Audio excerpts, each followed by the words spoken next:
बिहार में राहुल गांधी एक बार फिर एक्शन मूड में है। पहले उन्होंने 15 दिनों तक वोट अधिकार यात्रा की, 1300 किलोमीटर चले और 174 विधानसभाओं में पहुंचे।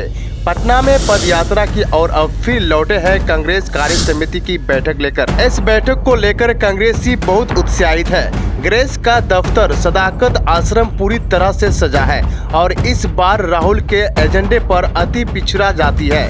देखिए 2022 के बिहार जाति सर्वेक्षण के मुताबिक 36% आबादी अति पिछड़ी जातियों की है और अभी तक ये परंपरागत रूप से जेडीयू और बीजेपी का वोटर रहा है। राहुल गांधी को पता है कि बिना इस वोट बैंक में सेंध लगाए कुछ नहीं होगा। कांग्रेस ने पहले ही दलित प्रदेश अध्यक्ष बनाकर दलित वोट बैंक में सेंध लगाने की कोशिश की है, खासकर रविदास वोटर में। पूरे वोट अधिकार यात्रा में राहुल गांधी वीआईपी पार्टी के नेता मुकेश सहनी को अपने बगल में जगह देते रहे। उन्हें मालूम है कि मुकेश सहनी के पास 3% के अधिक वोट है। साथ ही राहुल ने यात्रा के दौरान माले के नेता दीपंकर भट्टाचार्य को भी अपने बगल में रखा, क्योंकि माले के पास भी अति पिछड़ा वोट है। राहुल जानते हैं कि आरजेडी का परंपरागत यादव मुस्लिम वोट उनके साथ रहेगा। कुछ अन्य पिछड़ी जातियों के वोट उन्हें मिलते हैं, मगर वो उम्मीदवार पर निर्भर करता है। मगर चुनाव जीतने के लिए ये काफी नहीं होगा, इसलिए इसमें अति पिछड़ा जातियों को जोड़ना जरूरी है। और ये बात राहुल को मालूम है कि ये काम कांग्रेस ही कर सकती है, क्योंकि अभी कुछ सरवन जातियों के वोट उनके साथ है।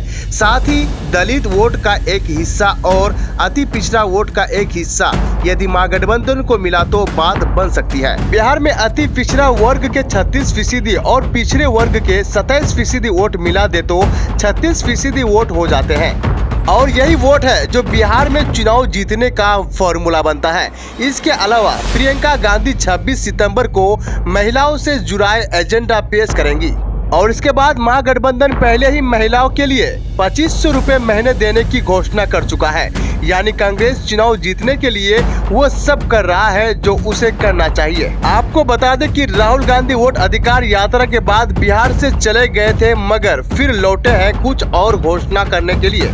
यही नहीं, कांग्रेस कार्य समिति की बैठक के अगले दिन ही कांग्रेस के बड़े नेता बिहार के 20 जिलों में वोट चोरी के मुद्दे पर प्रेस कॉन्फ्रेंस करेंगे और घर घर जाकर चुनावी वादे की पर्ची बांटेंगे। और इसका मतलब ये है कि कांग्रेस वोट चोरी को नहीं छोड़ रही है और तेजस्वी पिछले चुनाव में सीट चोरी की बात कर रहे हैं। अब ऐसे में इतना तो तय है कि बिहार में चौथे नंबर की पार्टी कांग्रेस ने इस बार माहौल तो बना दिया है। लोग चाहे और पान दुकानों पर इसकी चर्चा भी कर रहे हैं। बस देखना यह है कि क्या कांग्रेस का संगठन जमीन पर इतना है कि वो इसको वोट में तब्दील कर सके और क्या उनके पास ऐसे जिताऊ उम्मीदवार हैं जो चुनाव में पार्टी की नैया पार लगा सके।